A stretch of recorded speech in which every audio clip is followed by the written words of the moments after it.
Bienvenue à toutes et à tous. Aujourd'hui, on explore ensemble Strange World Above the Clouds. On va décortiquer notre article sur ce jeu de société où l'on bâtit des mondes flottants, carte après carte. L'idée, c'est vraiment de vous donner la substance de ce qu'on a analysé. Alors, le concept est assez intriguant, non? Un espace vierge, là, au-dessus des nuages, prêt à être construit. Mais attention, il y a ces créatures, les Izim, qui guettent. La moindre erreur et hop, ça met une certaine ambiance, une petite pression. Prêt à regarder ça de plus près? Absolument, et notre article met justement en lumière ce mélange. D'un côté, un draft très rapide, de l'autre, un placement de tuiles, assez stratégique. Et tout ça dans un univers visuel franchement singulier. Chaque choix compte, et ça dès le début. Oui. Ce système de draft, c'est vraiment le moteur. On reçoit 3 cartes, ok. On en choisit une, on passe les 2 autres au voisin, puis on en reçoit 2, on en passe une. C'est dynamique. Mais un point qui ressort de notre analyse, c'est que l'interaction s'arrête un peu là. C'est assez limité, presque froid, non? C'est un peu ça, ouais. L'interaction directe est minimale.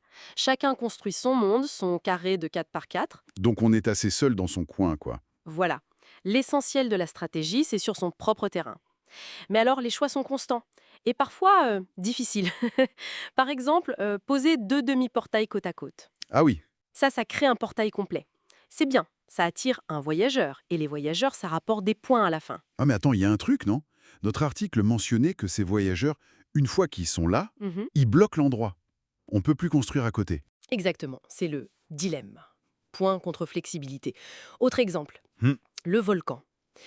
Poser un volcan, ça peut être fort, mais ça t'oblige tout de suite à recouvrir une case juste à côté avec une carte fumerolles. d'accord. Et là, ça devient malin. Si tu arrives à mettre 2 fumerolles l'une à côté de l'autre, hop, tu récupères une ville sombre. Et ça, niveau points, c'est potentiellement très intéressant. Je vois. C'est plein de petites règles comme Mais ça. alors, attention aux dzimim.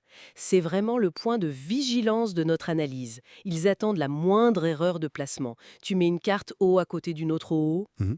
ou un marécage dans une ligne où il y en a déjà un. Ou tu rates ton coup avec le volcan? C'est ça, et paf, la carte est retournée, face dzimim. Et là, c'est des points négatifs ou alors des occasions de marquer des points qui s'envolent, quoi. Faut être super attentif. Ouais, ça demande de la concentration, j'imagine. Et côté matériel ambiance, notre article parle d'un style visuel décalé, un peu comme Faraway, c'est ça? Ça a l'air assez unique. Oui, l'esthétique, c'est souvent cité comme un point fort. Ça attire l'œil, c'est clair. La boîte est petite, tout en carton, ça c'est bien. Plutôt positif donc? Oui, mais, il y a un mais important soulevé dans nos conclusions, c'est le livret de règles. Ah, le classique. Mais oui, il est décrit comme pas très clair. L'organisation est un peu fléchie. Du coup, apprendre le jeu ou même juste vérifier un point en cours de partie, ça peut être un peu laborieux. Donc la complexité vient pas seulement du jeu lui-même, mais aussi de comment il est expliqué. C'est une partie du problème, oui. Cela dit, l'analyse montre que même avec des règles bien comprises, le jeu a une vraie profondeur stratégique sous ses aires de jeu rapide. Faut gérer les voyageurs, viser les villes sombres, éviter les dzimifs. Ça fait pas mal de choses à penser en même temps. Je vois. Tout à fait. Et ça se ressent surtout à la fin, avec ce que notre article appelle, de façon assez imagée, une salade de points. Salade de points. J'aime beaucoup l'expression. Ça veut dire quoi exactement? Que c'est compliqué à compter? C'est surtout que le décompte final est long. Il y a plein de sources de scores différentes, parfois ça s'entremêle un peu, et du coup, pendant la partie, c'est très difficile de savoir qui est vraiment en tête, c'est assez flou. D'accord, la fameuse salade de points. Alors, si on récapitule un peu les points forts qui ressortent de notre étude.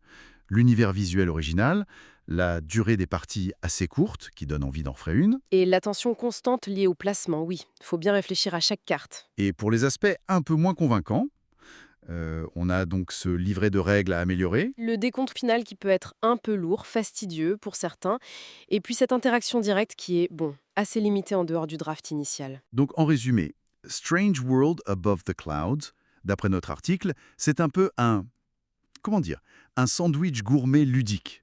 C'est rapide à jouer, ça a des saveurs stratégiques, intéressantes, bien concentrées. Mais il y a certains aspects, comme ce décompte, qui peuvent un peu plomber l'expérience pour certains joueurs. Mais globalement, ça reste un bon jeu, hein. Noté 4 étoiles dans notre analyse. Rapide, mais exigeant. Exactement. Et peut-être pour laisser une question en suspens. Cette salade de points, ce flou sur les scores pendant la partie, on en parle comme un point négatif dans notre article parce que c'est fastidieux et qu'on manque de visibilité. Mais est-ce que ça ne pourrait pas être vu aussi d'une certaine manière comme une qualité? Ah oui, comment ça? Cette incertitude, le fait de ne pas savoir qui gagne avant la toute fin, ça réduit peut-être la pression, non? Ça évite que quelqu'un se sente largué et se décourage en cours de partie.